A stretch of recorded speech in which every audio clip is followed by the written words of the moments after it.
মসজিদের চাইতে বাজারকে কেউ যদি বেশি ভালোবাসে, ওই সময় আল্লাহ পাক 4টে গজবের দরজা খুলবে দুনিয়াতে। জোরে কান নাউজুবিল্লাহ। কয়টা গজব?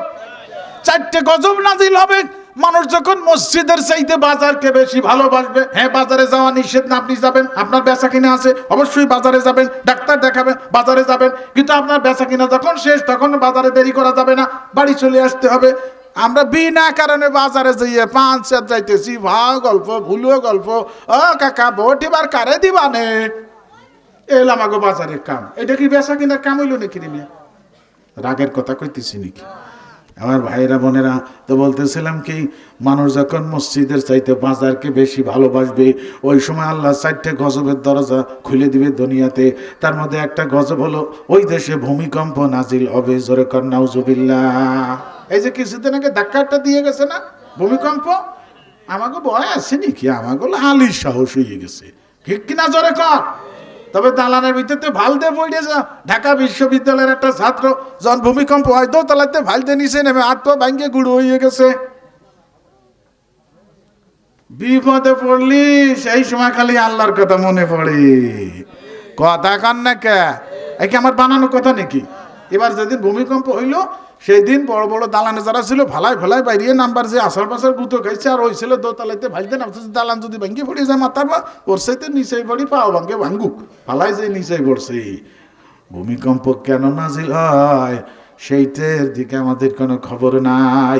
গুনার কারণে আল্লাহর গজব নাজিল হয়। কথা কর আমার ভাইয়েরা। একটা হাদিস আমার নবীজি বলেন, মুসলমানের মেয়েরা যখন প্রকাশ্যে গান গাবে ওই সময় আল্লাহ পাক 5টা গজবের দরজা খুলবেন। তার মধ্যে একটা গজব হলো ঝালঝালাতান, ভূমিকম্প দিয়ে আল্লাহ পাক এলাকাবাসীকে ধ্বংস করবে। নাউজুবিল্লাহ বলেন। এখন মুসলমানের মেয়েরা গান গায় কি গায় না? স্কুল কলেজে পর্যন্ত মেয়েদেরকে গান শেখানো হয়। আর বাড়ি তো আছে, একটু বিয়ে শাদী দেবে সল মেয়ে, উরে গান বিটিরে 16-18 জন এক জায়গা বইছে। কাঁচা হলুদের যেই না রং, আমার বুন্ডির সেই না রং, আরে রোদুরেতে গামছে বুন্ডির মুখ না রে। গাইয়ে দিলাম আজকে। বিটি রেখো মানুষ বড়া ভরা হুজুরে দাওয়াত দিছে কারা? আমরা একটু গাই, একটু পান মুন খাই। খাও তো বাবু, কথা কোন ঠিক কিনা? আমার নবীজি বলেন, জহরাতিল কয়নাতু ওয়াল মাআজিব, মুসলমানের মেয়েরা যখন প্রকাশ্যে গান গাবে ওই সময় আল্লাহ পাক 5টা গজবের দরজা খুলবে। তার মধ্যে একটা গজব হলো ঝালঝালাতান, ভূমিকম্প নাজিল করে আল্লাহ পাক এলাকাবাসীর জানমাল ধ্বংস করে দিবে। কথা কন না কে? এই ওয়াজ শুনলে আর আমারে দাওয়াত দিবে না আজকে? আর কেউ না দেয় না দিল, আমার দাওয়াত দেওয়ার মালিক হলো আল্লাহ। আল্লাহর কাছে দাওয়াতের অভাব আছে নাকি? আমার ভাইয়েরা বোনেরা, তা আমি বলতেছিলাম গুনাহ যত বেশি গজব তত বেশি, ঠিক কিনা? জোরে কোন। বিয়ে শাদী দেবে, চাল মেয়ে বক্স বাজাইতেছে 3 দিন ধরে, মাটি কাঁপে থরথরাইয়া। কথা কর। কি যে এখন ডিজে গান বেরিয়েছে, খালি ডিজে ডিজে। তোর আব্বা হয় নাকি? কোয়ানে পাইছিস আগে? তুমি কোনোদিন শুনি নেই। আর মাটি থরথরাই মাটি কাঁপে, ডেহিন নাগালে একটা বক্স বেরিয়েছে, উরে বাবা দারুম তুরুম। ওর আশেপাশে যদি হাটের রুগী থাকে, ওর 12টা বাজে 3টে। কথা কন না কে? গায়ে শক্তি আছে তাই ঘাটাই দিল, গানবাদ্য বাজাইতেছে নবীর তরিকা। এগুলো নাই, এগুলো ইহুদি খ্রিস্টান হিন্দুদের তরিকা। হিন্দু ভাই যারা আছে তাদের ধর্মীয় অনুষ্ঠানে তারা ঢোল বাজায়, গান বাদ্য করে। ইদানিং মুসলমানেরাও এখন ওই হিন্দুদের তরিকায় মানতেছে। নবীর তরিকা তার কাছে ভালো লাগে না, ইহুদি খ্রিস্টান কাফেরদের তরিকা তার কাছে ভালো লাগে। অথচ ইমানদারের কাছে আমার নবীজির তরিকাটাই তাদের কাছে পছন্দনীয় হওয়ার কথা। জোরে কোন ঠিক কিনা? আমার দেশের যুবক বাটি যারা ওরা হন মেসির ফলোয়ার। সুবহানাল্লাহ বলেন 3 বার। সুবহানাল্লাহ না নাউজুবিল্লাহ। মেসির ফলোয়ার। কাকার ফলোয়ার। কাকা মানে মুরব্বী কাকা না, কাকা একটা প্লেয়ার আছে, ওই যুবকরা ভালো হয়ে জানে। কথা কোন ঠিক কিনা? নেইমার তোর মামু হয় নাকি? সে নেইমারের ফলোয়ার হয়েছে। আল্লাহ তুই হলো শ্রেষ্ঠ নবীর উম্মত, তুই হলো শ্রেষ্ঠ নবীর ফলোয়ার হবি। কথা বলেন ঠিক না বেটে? আমার ভাইরা কি হলো আজকে? মুসলমানের ছেলে হইয়া শয়তানে তাদেরকে ধরে নিয়ে যাইতেছে জাহান্নামে। ওরে আল্লাহ, শয়তানের দলে নিয়ে যাইতেছে। শয়তানের একটা দল আছে না নাই? তাড়াতাড়ি কর। এটা আমি ওহিদুজ্জামানের কথা না, কুরআন শরীফে আল্লাহ পাক বলেন আলা ইন্না হিজবাশ শাইতানি হুমুল খাসিরুন। আল্লাহ পাক বলেন শয়তানের দলে যারা যাবে ওরা ধ্বংস হয়ে যাবে, জাহান্নামী হয়ে যাবে। এটা কার কথা? কুরআন শরীফে আল্লাহ পাক বলেন আলা ইন্না হিজবাল্লাহি হুমুল মুফলিহুন। আল্লাহ পাক বলেন আমি আল্লাহর দলে যারা থাকবে ওরাই সফল, ওদের জীবন ধন্য, ওরাই হইতেছে জান্নাতি। জোরে কোন সুবহানাল্লাহ। তাহলে আমরা আল্লাহর দলে থাকতে চাই। কে কে রাজি আছেন দুই হাত উঁচু করে দেখান। নারায়ে তাকবীর। হাত নামান। আল্লাহ আমাদের কবুল করে নিন, একটু জোরে সরে বলেন আমিন। আমার ভাইয়েরা, আল্লাহর দলে যারা থাকবে তারা শয়তানের দলের কর্মকাণ্ড বাস্তবায়ন করতে পারবে না। ঠিক কিনা জোরে কোন। আল্লাহর দলে আছে আলেম সমাজ, আমরা আছি আলেম সমাজের সঙ্গী।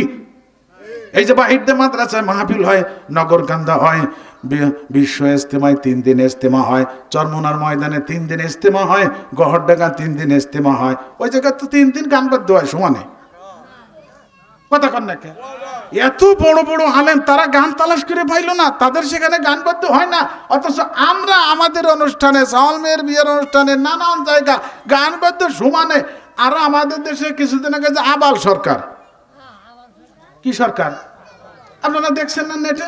আবাল সরকার আল্লাহরে কটূক্তি করে গান বানাইছে। নাউজুবিল্লাহ বলেন। দুঃখের বিষয় হলো আমাদের দেশের অনেক লোক আবাল সরকারের পক্ষে চলে গেছে। সুবহানাল্লাহ না নাউজুবিল্লাহ। যারা আল্লাহর বিরুদ্ধে কথা বলে ওরা হলো আল্লাহর দুশমন। আল্লাহর দুশমনের পক্ষে যারা যায় ওরাও আল্লাহর দুশমনে পরিণত হয়। আমরা হইতেছি আল্লাহর বন্ধুর পক্ষে। বন্ধুরে, আলেম সমাজ হলো আল্লাহর বন্ধু। জোরে কান সুবহানাল্লাহ। এ ভাই, আপনার সামনে যদি আপনার আব্বা মাকে কেউ গালি দেয়, তাহলে বাপের সন্তান যদি আপনি হয়ে থাকেন, আপনি সহ্য করতে পারবেন নাকি? প্রতিবাদ করবেন না? তাহলে আল্লাহকে যারা ভালোবাসে, আল্লাহকে যারা গালি দিল তারা সহ্য করতে পারবে না। যারা আল্লাহকে ভালোবাসে, কথা কন ঠিক কিনা? প্রতিবাদ করছে তাওহীদি জনতা মানিকগঞ্জে, যারা আল্লাহর পক্ষে তারা প্রতিবাদ করছে, আল্লাহর বিরুদ্ধে কথা বলছে সেই জন্য প্রতিবাদ করছে। কিন্তু আশ্চর্যের বিষয় হলো আমাদের দেশের মুসলমানের অনেক ছেলেরা তারা সে আবাল সরকার কাফেরদের পক্ষ গ্রহণ করছে। মুসলমানদেরকে বলছে এরা হলো ধর্ম অন্ধ। যারা মিছিল করছে তাকে কইছে ধর্ম অন্ধ। আমরা বললে ধর্ম অন্ধ। তা আল্লাহর পক্ষে কথা বলার কারণে যদি ধর্ম অন্ধ হয়, তুই আল্লাহর শত্রুর দলে যাওয়ার কারণে তুই হইছিস ধর্মহীন, তোর কোনো ধর্ম নাই। জোরে বলেন ঠিক না বেঠিক? আমার ভাইয়েরা, পক্ষপাতিত্ব একটা বিশাল ব্যাপার। আমার রাসূল বলে দিয়েছেন আলমার ওমা আমান আহাব্বা, যে যাকে মহব্বত করবে তার দলভুক্ত হয়ে কিয়ামতের ময়দানে ওঠা লাগবে। আবার এই হাদিস মানেন আপনারা? কথাও কয় না। এই হাদিস মানেন? দুনিয়াতে যে যাকে মহব্বত করবে, যে যাকে ভালোবাসবে, যার দল করবে, কিয়ামতের ময়দানে তার দলভুক্ত হয়ে ওঠা লাগবে। একটা হাদিস আমার রাসূল বলে দিয়েছেন আমার উম্মতের কিছু কিছু মানুষ কিয়ামতের ময়দানে ফিরাউন, নমরুদ, হামানের দলভুক্ত হয়ে উঠবে। একটু জোরে সরে কর নাউজুবিল্লাহ। ফিরাউনের দলে যারা উঠবে, ফিরাউন যাবে যেখানে ওরাও যাবে সেখানে। ঠিক কিনা বলেন? আমরা কিয়ামতের ময়দানে আমাদের নবীজির কাছে আমরা উঠতে চাই, নবীজির কাছে আমরা যাইতে চাই কিয়ামতের ময়দানে। কথা বলেন ঠিক কিনা? তাই যদি হয় তাহলে এখন যেহেতু নবীজি দুনিয়াতে নাই, নবীজির ওয়ারিস যারা আছে, নায়েবে নবী যারা আছে, তাদের পতাকার নিচে আমাদের ঐক্যবদ্ধ হয়ে থাকা লাগবে। মনে রাখতে হবে দুনিয়ার সব কিছুর চাইতে আমাদের ঈমান হইতেছে আসল। ঈমানকে বাঁচায় রাখা ফরজ, ঈমান বাঁচায় রাখতে হয়। কথা বলেন ঠিক কিনা? ঈমান যদি ধ্বংস হয়ে যায়, ওরে আল্লাহ, তাহলে আল্লাহর কাছে তার 4 পয়সার কোনো মূল্য নাই, তার ঠিকানা হবে জাহান্নামের ভিতরে। ঠিক কিনা ভাই? এ ভাই, একটা ঘটনা আপনাদের কাছে বলি। এই উপমহাদেশে সম্রাট আকবর, সম্রাট ছিল আকবর, নাম শুনছেন? সম্রাট আকবর ক্ষমতার মোহে, ক্ষমতা পাওয়ার কারণে সমস্ত ধর্ম ব্যান্ড করে দিয়ে নতুন একটা ধর্ম বানাইছিল। তার নাম হলো দ্বীন-এ ইলাহি। সেই ধর্মের নাম কি? দ্বীন-এ ইলাহি। মুরব্বীরা শুনছেন না যে সম্রাট আকবর ইসলাম ধর্ম আরো যত ধর্ম আছে সব ধর্ম বাতিল করে উনি নিজে নতুন একটা ধর্ম বানাইলো, তার নাম হলো দ্বীন-এ ইলাহি। জালিম যদি কেউ দ্বীন-এ ইলাহি না মানে তাকে ধরে মারে, গ্রেফতার করে, জেলখানায় ঢুকায়। আমার ভাইরাম, এই জেলের ভয়ে, মারির ভয়ে সাধারণ দুর্বল ইমানদার যারা দ্বীনে ইলাহি ধর্ম গ্রহণ করতে লাগলো। তৎকালীন যুগে বড় আলেম ছিলেন এ ভাই, ওই সময় মুজাদ্দেদে আলফে সানি রহমাতুল্লাহ আলাইহি, উনি হুঙ্কার দিলেন, বাদশার সামনে বলেন, এ সম্রাট আকবর, আমরা তোমার দ্বীনে ইলাহি ধর্ম মানি না, আমরা ইসলাম ধর্মের লোক। জোরে কর সুবহানাল্লাহ। এই ঘোষণা যখন করলো মুজাদ্দেদে আলফে সানি রহমাতুল্লাহ আলাইহি, সঙ্গে সঙ্গে ওই জালিম বাদশার জালিম সেনাবাহিনী তাকে গ্রেপ্তার করে নিয়ে গেল, জেলখানার ভিতরে রেখে দিল। উনি বলেন, জেল হয় হোক, অসুবিধা নাই, আমার জীবন চলে যায় যাক, তবু ঈমান ছাড়া যাবে না। এবার আমাদের জীবন কয়টা, জান কয়টা, মৃত্যু হবে আমাদের কয়বার, তো সেই মৃত্যু যেন আল্লাহর রাস্তায় হয়, ঈমানের সঙ্গে হয়। জোরে বলা ঠিক না বেটে? আমার ভাইয়েরা বোনেরা, মুজাদ্দেদে আলফে সানি প্রতিবাদ করলেন, তোমার দ্বীনে ইলাহি আমরা মানি না। জেলখানার মধ্যে হলো তার ঠিকানা। আমার ভাইয়েরা, পরবর্তীতে সেনাবাহিনীর মধ্যে যখন বিদ্রোহ শুরু হলো, তখন বাধ্য হলো সম্রাট আকবর মুজাদ্দেদে আলফে সানিকে মুক্তি দেওয়ার। জোরে কসবাহার, তাকে মুক্তি দিতে বাধ্য হইল। বন্ধুরে, ওনার দেশের একটা ঘটনা, এই মুজাদ্দেদে আলফে সানিকে একটা লোক মরণের সময় তাকে দেখার জন্য পাগল হয়ে গেছে। বড় আলেম মুজাদ্দেদে আলফে সানি, বড় আলেম, বড় বুজুর্গ, আল্লাহর ওলি। তো একটা লোক সারা জীবন ওই মুশরিকদের দল করছে, এখন মরার সময় দেখা যাচ্ছে এখন তো অবস্থা কাহিল, ফেরেশতারা ধরে গুতবে না, এখন হুজুর ছাড়া উপায় নেই। আমাদের দেশে অনেক লোক সারা জীবন হুজুরকে গেলে মরার সময় হুজুর এটা হিয়ে ঠিক গিরে আমার তারাবি পড়বার না, কি পড়বার কথা কান ঠিক কিনা, আমার জানাজা পড়বার, আমার এই তওবা পড়ানোর জন্য শিগগিরই হুজুর এটাই হিয়ান জানাজা পড়ানোর জন্য। জীবনে নামাজ পড়ে নাই, জানাজা নামাজ পড়ার জন্য অন্য হয়ে গেছে। কে ও নামাজই পড়ে না, ওর জানাজার দরকার কি? জানাজা একটা নামাজ, জানাজাটা কি নামাজ, নামাজি লোকের জন্য নামাজ, বেনামাজির আবার নামাজের দরকার আছে নাকি রে মিয়া? আমার ওয়াজ হলো কুনাকুনি, যা থাই আজকে ভাই গিয়ে। আমার ভাইয়েরা লক্ষ্য করেন আপনারা, এই লোকটা এখন মরার সময় দেখে বিপদ, এখন হুজুর ছাড়া তো কোনো কায়দা নাই, ইমান ছাড়া কবরে গেলে মায়ের পিঠে ধরবে না। ছেলে ফেলেদেরকে ডাইকে বলতেছে, বাজান রে, আমার জীবনের সর্বশেষ একটা আশা ছিল। কয় আব্বা কি? কয় তোমরা যদি একটু পূরণ করতা। কয় আব্বা অবশ্যই আপনার শেষ আশা পূরণ করব। কি বলেন? কয় আমি মুজাদ্দেদে আলফে সানির চেহারাটা দেখে মরতে চাই। জোরে কও সুবহানাল্লাহ। আল্লাহর ওলিদের চেহারা দেখা এটা ভালো না মন্দ? এমনকি মহব্বতের নজরে যদি নায়েবে রাসূল আল্লাহর ওলি আলেমদের চেহারার দিকে মহব্বতের নজরে কেউ তাকায়, তার জীবনের সগীরা গুনাহ খাতাগুলো আল্লাহ মাফ করে দেয়। সগীরা গুনাহ, ছোট ছোট গুনাহ আলেমদের চেহারার দিকে মহব্বতের নজরে তাকাইলে আল্লাহ মাফ করে দেয়। জোরে কাঁ সুবহানাল্লাহ। আমার ভাইয়েরা এখন কি করছে? ছেলেরা কয় আব্বা আপনি টেনশন করেন না, আপনার এই আশা আমরা পূরণ করব, কারণ আপনার কোনো আশা অপূরণীয় আমরা রাখি নাই। আপনার জীবনের শেষ আশা এইটা আমরা পূরণ করব, আব্বা আপনি টেনশন করেন না। ছেলেরা চলে গেছে হুজুরের কাছে, যে হুজুরের পায়ে জড়ায় ধরছে, হুজুর আমার আব্বা মুমূর্ষু অবস্থা, কখন মরে যায় বলা যায় না, তার একটা শেষ আশা আপনার চেহারাটা দেখে মরবে, আপনার হাতে কলেমাটা পাঠ করতে করতে মরতে চায় আমার আব্বা। হুজুর যত কষ্ট হোক একটু দয়া করে আসেন আমাদের বাড়ি, আপনি যেভাবে যাইতে চান সেইভাবে আমরা আপনাকে নিব। জোরে কাঁ সুবহানাল্লাহ। গাড়িতে যান, বিমানে যান, যেভাবে যাইতে চান হুজুর আমরা আপনারা সেইভাবে নিব, কিন্তু একটু দয়া করে মেহেরবানি করে কষ্ট করে আমাদের বাড়ি যাইতে হবে। এখন আলেমদের সাথে কতজন শত্রুতা করে, আবার আলেমকে যে যখন হাতে পায়দার নিয়ে আর করে হুজুর, হুজুর সে পাশে সব ভুলে যায়। ঠিক কিনা জোরে কর। আমার ভাইরা বোনেরা, হুজুর আসছে, আইসে যখন তার খাটের পাশে এসে বসছে, এইবার ছেলেরা বলতেছে আব্বা আপনি এখন চোখ খোলেন, আপনার শেষ আশা আল্লাহ পাক পূরণ কইরে দিছি। আমার ভাইরা এখন ওই লোকটা চোখ খুলে দেখে মুজাদ্দেদে আলফে সানি রহমাতুল্লাহ আলাইহি তার মাথার কাছে বসা। এখন তার কলিজা ঠান্ডা হয়ে গেছে, চোখ দিয়ে ঝরঝর করে পানি পড়তেছে। এটা হলো আনন্দের কান্না। কিসের কান্না? এবার আনন্দের একটা কান্না আছে না? আমি এই যে গত রাতের আগের রাতে বাহির দিয়ে মাহফিল করলাম বুধবারের দিন, ওই দিনই খুলনায় সেনাটি মাদ্রাসা ওয়াজ করে বাহির দিয়ে আসছি। কয় হুজুর গাইতে টাহা রে, টাহা আল্লাহ যদি দেয় আপনার অসুবিধা আছে, আপনি হুজুর হইলেন না কে? আর আমারে কি দিয়া দেয়? আমাকে এলাকায় কোন গ্রামে ওয়াজ আমি নাম খাবো না, এই ওয়াজ করে 8 দিয়েছি কেন ভাই আসি, কয় 8 দিন দেখা হইনি। আমি হলো সেই বক্তা। আমার ভাইয়েরা, খুলনা সেনহাটি মাদ্রাসা বড় মাদ্রাসা, বাহির দেশ চাইতে বড়, যেখান থেকে মুফতি বাহির হয়। সেনহাটি হুজুর রহমাতুল্লাহ আলাইহি মুজিবুর রহমান আমাদের এই দেশে কত ওয়াজ করছে, কত জায়গা তার প্রতিষ্ঠিত মাদ্রাসা। প্রতি বছর সেখানে যে আজ 20 বছর যাবত প্রতি বছর তার ছেলেরাও এখন আমাকে দাওয়াত দেয়, ওইখানে ওয়াজ করে এরপরে বাহির দেশে ওয়াজ করছি। তো এই ঘরের ভিতর বসে আছি, একটা লোক এসে বলতেছে, হুজুর আমার ছেলেটা বিদেশে গেছে, ওখানে বড় বিপদ ছিল, কান্দে বেড়াইছি হুজুর, কত হুজুরের কাছে দোয়া চাইছি, তা দোয়া করেন আল্লাহর রহমতে আমার ছেলেটা এখন খুব সুখে আছে ওই দেশে। আমার ছেলে এখন ভালো চাকরি পাইছে, অনেক বেতন পায়, পিরাই কাবা শরীফে এসে এরকম ভাবে আল্লাহর ঘর তওয়াব করে, নবীর রওজায় যায়, হুজুর দোয়া করেন। এই কই আর এখন কান্দে, এমনি কান্দেন কে? কইলে আনন্দের কান্দা কান্দি, কথা কন না কে? যে সময় ছেলে বিপদে পড়ছিল ওই সময় বাপে কান্দে বেড়াইছে, সেই কান্দা।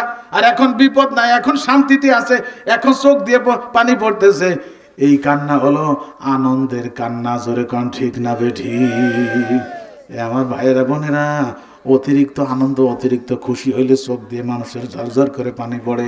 ওরে আল্লাহ, লক্ষ্য করেন আমার ভাইজান, ওই লোকটা চোখ দিয়ে পানি পড়ে, ছেলের কয় আব্বা এখন কান্দেন কে? কয় বাজান এটা হলো আমার আনন্দের কান্না, তোরা আমার শেষ আশাটাও পূরণ করে দিছি, আমার চোখ দিয়ে এখন আনন্দের পানি। জোরে কন সুবহানাল্লাহ। আমার ভাইয়েরা, এবার বলতেছে হুজুর আপনার চেহারাটা আল্লাহ আমাকে দেখাইলো তাই দেখলাম, এখন আমার একটা দাবি হুজুর, আপনি আমাকে কলেমাটা পড়াই দেন, আপনার হাতে কলেমা পড়তে পড়তে আমি মৃত্যুবরণ করতে চাই। মুজাদ্দিদ আল-বেসানি রহমাতুল্লাহ আলাইহি বলেন, তাহলে তুমি আমার সঙ্গে পড়ো লা ইলাহা ইল্লাল্লাহ। হুজুর তো পড়াইতেছে কিন্তু তার মুখ দিয়ে কলেমা বাহির হয় না। হুজুর কয় কলেমা পড়ো, কয় হুজুর আমি তো চেষ্টা করি, আমার গাল দিয়ে তো কলেমা আসে না। কি আসে না? আবার বলে কলেমা গাল দিয়ে আসে না। এ ভাই, মরার সময় যদি কারো কলেমা নসিব না হয় তাহলে তার কপাল পোড়া, চিরদিনের জন্য জাহান্নামী হবে। অথচ আবু দাউদ শরীফে একটা হাদিসের জামান নবীজি বলেন, দুনিয়া থেকে বিদায় কালে যার সর্বশেষ কথা হবে কালেমা।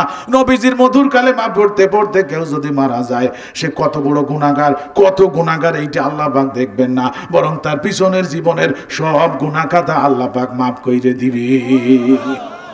ভাই, কলেমা পড়িয়া আমার শেষ নিঃশ্বাস আমি ত্যাগ করি, আমার নবীর মধুর কলেমাটা পড়তে পড়তে আমি দুনিয়া থেকে চলে যাই, এই নিয়তটা আমার অন্তরে আছে। আপনাদের কার কার অন্তরে আছে একটু হাত উঁচু করে দেখাবেন। নারায়ে তাকবীর, হাত নামান। আল্লাহ আমাদের সবাইকে ঈমানি মৃত্যু নসিব করে দিও। সবাই জোরে সরে বলেন আমিন। ভাই, খালি নিয়ত করে বসে থাকলে হবে নাকি সেই আমল করার দরকার আছে? কথা বলেন ঠিক না? যে আমলের দ্বারা মরণের সময় আমার মুখে কালেমা চালু হবে, ইমানি মরণ আমার নসিব হবে, বলেন দেখি সেই আমল আপনার আমার করার দরকার আছে না নাই? ওরে আল্লাহ, লক্ষ্য করেন এই ঘটনাটা, কলেমা তার মুখে আসতেছে না। এ আমার ভাইরা, এখন হুজুর তো বলতেছে বাবা কলেমা পড়ো, কয় হুজুর আমার মুখ দিয়ে কলেমা আসে না। হুজুর চক্ষু বন্ধ করে মুরাকাবার ভিতরে তাকায় দেখলেন তার অন্তরের অবস্থা, তার অন্তর হলো শিরিক মুশরিকদের সঙ্গে লাগানো, মুশরিকদের দল করছে। আমাদের দেশে কতজন কত দল করে না? কেউ কেউ আছে হুজুরদের দল করে, কথা কেন ঠিক কিনা? কেউ আছে হুজুর ছাড়া অন্য অন্য দল করে। ও ভাই, হুজুরকে দল করলে অসুবিধা কি তোমার? সমস্যা কোন জায়গা? টাকা দেবে না তাই? তাহলে টাকার কাছে তুমি ইমান বিক্রি করতে চাও? তোমার রুজি রুটির মালিক সম্পূর্ণ আল্লাহ পাকের হাতে। আমার রুটি রুজির মালিক কে? অসৎ সঙ্গে সর্বনাশ, কথাটা মনে রাখো। সৎ সঙ্গে স্বর্গবাস, আল্লাহওয়ালাদের সঙ্গে পরস্পরের সঙ্গে জং ধরা মরিচা পড়া। টিন আর লোহা যদি ছোঁয়া লাগে, টিন থাকে না লোহা থাকে না, স্বর্ণে পরিণত হয়। ওরে আল্লাহ, মোরাকাবায় বৈশা হুজুর বলতেছে বাবা তোমার অন্তর দেখি মুশরিকদের সঙ্গে লাগানো, সুতরাং তোমার মুখে কোন রকম কালেমা চালু হবে না। মুশরিকদের সাথে তোমার সম্পর্ক, তোমার মুখে কালেমা চালু হবে না। এখন ওই লোকটা কান্দে, হুজুর এখন আমি কি করলে আমার মুখে আল্লাহ কালিমা চালু করবে? হুজুর দয়া করে আমাকে সেই কথা বলে দেন। কয় মুশরিকদের সাথে যে তোমার অন্তরের সম্পর্ক, এটা ত্যাগ করতে হবে, তওবা করতে হবে, তাহলে আল্লাহ পাক তোমার মুখে কালেমা চালু করবে। ওই লোকটা বলল অন্তর থেকে, আমি এতদিন যত মুশরিকদের দল করছি হুজুর, আমি সেই সমস্ত দলের সংস্রব, দলের যত পথ ছিল যা ছিল সব আমি ত্যাগ করে দিলাম হুজুর, আমি এখন আপনাদের দলে, আল্লাহর দলে আসছি হুজুর, এখন আমাকে তওবা পড়ান। হুজুর তাকে খাঁটি তওবা পড়াই দিল, অমনি তার মুখে কালেমা পড়া চালু হইল। কারণ নবীজির কালেমা পড়তে পড়তে লোকটা মারা গেল। জোরে কও সুবহানাল্লাহ।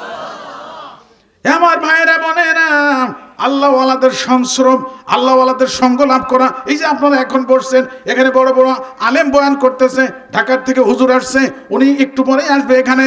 আমার নবী কি বলছেন? আলাইকুম বিমুজালাসাতিল উলামা, এ আমার উম্মত তোমরা আলেমদের মজলিসে যাইয়ে বসো। জোরে কোন সুবহানাল্লাহ। এতে তোমাদের ফায়দা হবে, তোমাদের ঈমান মজবুত হবে, শক্তিশালী হবে। কিয়ামতের ময়দানে আলেমদের নেতৃত্বে নবীজির কাছে যাইতে পারবা। ঠিক কিনা জোরে কর আমার ভাইরা। আল্লাহু আকবার। আপনারা লক্ষ্য করেন, এই যে টাকা পয়সা কত আল্লাহ পাক আপনাকে আমাকে দান করছে। আগে তো আমাদের দেশে বড় অভাব ছিল। আমাদের ছোট ছোট বর্তমান ছেলেরা যারা আছে ওরা হয়তো দেখে নাই, কিন্তু মুরব্বীরা বলেন দেখি, আমাদের আগেকার জীবন আর এখনকার জীবনের মধ্যে আজ থেকে 40 বছর আগে আমাদের অবস্থা কি ছিল? এই সমাজে কোথাও কোনো বিল্ডিং ছিল আমাদের দেশে? বিল্ডিং তো দূরের কথা, টিনের ঘরই তো খুঁজে পাওয়া যায় নাই, ছিল সোনের ঘর। কথা বলেন ঠিক না বেঠিক? এখন ও সৈয়দ কারবার পাওয়া যায় সোনের ঘর বা টিনের ঘর ফেলাইতে ওয়াল ভেঙে দালান ভেঙে আবার উপরে রড খালা হরিছে, আগামী বছর আর এক তালা ধরবো। উন্নতি হয়েছে, তাহলে দুনিয়ার উন্নতির পাশাপাশি আমাদের দ্বীনের, ইসলামের, আমাদের আখিরাতের উন্নতি দরকার আছে না নাই? আমার ভাইয়েরা, আল্লাহু আকবার। খাজা বাকি বিল্লাহ রাহমাতুল্লাহ আলাইহি জগৎ বিখ্যাত আল্লাহর ওলি ছিলেন। বন্ধুরে, ওনার বাসায় মেহমান আসছে। কি আসছে? বাসায় মেহমান আসছে, খাবার দাবার কিছুই নাই। এখন নিজেরা না খেয়ে থাকলে সেগুলো এক ভাব, মেহমান আসছে খাবারের ব্যবস্থা নাই, এখন সমস্যা না? কথা কন নাকি? হক্কানি আল্লাহর ওলি যারা, এ ভাই, আরে তাদের এইরকম অবস্থাই হয়। ঠিক কিনা ভাই? বাসায় কোনো খাবারের ব্যবস্থা নাই, বাড়িতে বাইরেছে, একবার এই ভিলে যায় আবার এই ভিলে আসে। বেগম বলতেছে মেহমান আসছে, তাড়াতাড়ি বাজারে যান, বাজার করে আসেন। এখন বাজার করবে কি দিয়ে? পয়সা করে কিছুই নাই, মুখখানা মলিন হয়ে গেছে। ওনার বাসার পাশে একজন রুটির দোকানদার, রুটির ব্যবসা করে। ওরা এক গামলা রুটি নিয়ে, তরকারি এক পাতিল নিয়ে বাহির হয়েছে, সকালে বাজারে যায় বিক্রি করবে। দেখে তাদের বাড়ির পাশে হুজুর রাস্তা দিয়ে হাঁটতেছে, মুখখানা বেজার। মুখখানা, দোকানদার কয়, হুজুর আপনার দৈনিক দেখি হাসি খুশি মুখ, আজকে বেজার মুখ, কি হয়েছে হুজুর? একটু কন আমার কাছে। কয় না মানা যাও, কিছু না। কয় না হুজুর, কি জন্য হয়েছে আপনার মুখ এরম বেজার? কি জন্য হয়েছে? কোন দি হুজুর কি হয়েছে? কয় তোমার কি হবে, যাও তুমি যাও বাজারে যাও। মানা কয় না হুজুর, দেহি যদি আপনার একটু উপকার করবার পারি। কোন দি হুজুর কি হয়েছে? সাড়ে নে। পরে কয়, আরে মনা গো, বাসায় মেহমান আসছে, তা আমার কাছে কোনো পয়সা করিও নাই, তাকে যে খাওয়াবো কিছু, সে কোনো ব্যবস্থা নাই, তাই যে একটু টেনশন করতেছি। কয় তাই নাকি? কিসের টেনশন হুজুর? এই যে আমার এই যে এক গামলা রুটি আর এই যে এক পাতিল তরকারি আমি আল্লাহর রাস্তায় আপনার হাদিয়া দিয়ে দিলাম। আমি দৈনিক বিক্রি করে আজকে না করলাম, তাতে আমার কোনো অসুবিধা নেই। আপনার মেহমানদারি করান হুজুর। হুজুর খুশি না বেজার? এত খুশি হয়েছে, অন্তরটা অনেক বড় হয়ে গেছে। এ ভাই, দোয়া তো মুখ দিয়ে করা লাগে না, অন্তরের দোয়া হইল আসল দোয়া। ঠিক কিনা ভাই? আরে আল্লাহ লক্ষ্য করেন, বাড়ি নিয়ে গেছে সে রুটি তরকারি, বাড়ির সবাই খুশি হয়ে গেছে, মেহমানরা তৃপ্তির সাথে খানা খাইছে। পরের দিন সকালে সেই দোকানদার গেছে হুজুরি বাড়িকে, হুজুর আমার সেই গামলা আর পাতিলটা দেন, আজকে আবার রুটি বানায় বাজারে নিতে হবে। গামলা নিয়ে আসছে, পাতিল নিয়ে আসছে। এখন হুজুরকে বাজান, তুমি যে উপকার আমার করছো এটা ভুলার কায়দা নাই, তা তুমি আমার কাছে কিছু চাও, আমি আল্লাহর কাছে বইলে সেটা আজকে বরাদ্দ করাই দিব। জোরে কাছে সুবহানাল্লাহ। এখন অনেকে বলতে পারেন হুজুর, তা উনি আল্লাহর কাছে কইলে আল্লাহ দিয়ে দেয়, তো উনি কালকে আল্লাহর কাছে রুটি চাই নিতে পারতো। কিন্তু হাক্কানি আলেম যারা, আল্লাহওয়ালা যারা, নিজের জন্য কিছু চায় না, জনগণের জন্য দেখেন ধান চায়, ওই যে মাদ্রাসা বানানোর জন্য পিএস চায়, টাকা চায়। হুজুর ব্যক্তিগতভাবে কইবে আমার 10টা টাকা দেবেন, বাজা খাবো। কইছে যদি এখন কই আমার 10টা করে টাকা দেন, অনেকে 20 টাকা নোট বাই ধরবেন।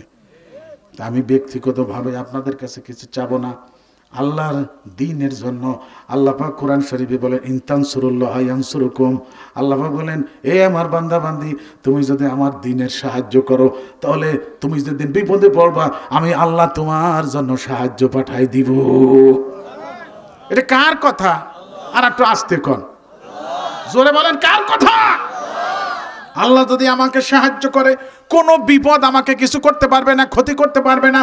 আর আল্লাহ যদি সাহায্য না করে, কেউ আমাকে বিপদে বাঁচাইতে পারবে না। ঠিক কিনা জোরে কর। আরে আল্লাহ, এক মহিলা খানা খাইতে বসছে, এক লুকমা খানা ছিল, এটা বেশি জোরে আসছে, কি দাবে আসছে, এক লুকমা খানা। কয় লুকমা? মুহির কাছে দিছে খাবে, এর ভিতরে ভিক্ষু খাইছে। আইসে মা এক লুকমা দিবেন খানা? খানা আছে, এক লুকমা চাইও বইছে। সেই লুকমা ধরে তারে দিয়ে দিছে, নিজে না খেয়ে রইল। ঘটনা, হঠাৎ তার একটা ছেলে, ছোট ছেলে, সেই ছেলে বাগানের কাছে খেলাধুলা করতেছে। বাঘ আইসে ছেলেকে মুখে লুকমা বানাইয়ে দৌড় দিচ্ছে জঙ্গলে। ছেলের মা দৌড়াইতেছে বাঘের পাশে পাশে। আল্লাহ কয়, এ জিবরাইল তাড়াতাড়ি যা, জলদি যা, জলদি যা। এই মহিলা তার মুখের লুকমা খানা নিজে না খাইয়া আমার রাস্তার ভিক্ষুকে খাওয়াই দিছিল, আজকে তার ছেলেকে বাঘে লুকমা বানাইছে। তাড়াতাড়ি যা, সেই লুকমার বিনিময়ে বাঘের লুকমা ফিরে আইনে বাচ্চাকে ওর মায়ের কোলে পৌঁছাই দিয়ে। জোরে কন সুবহানাল্লাহ।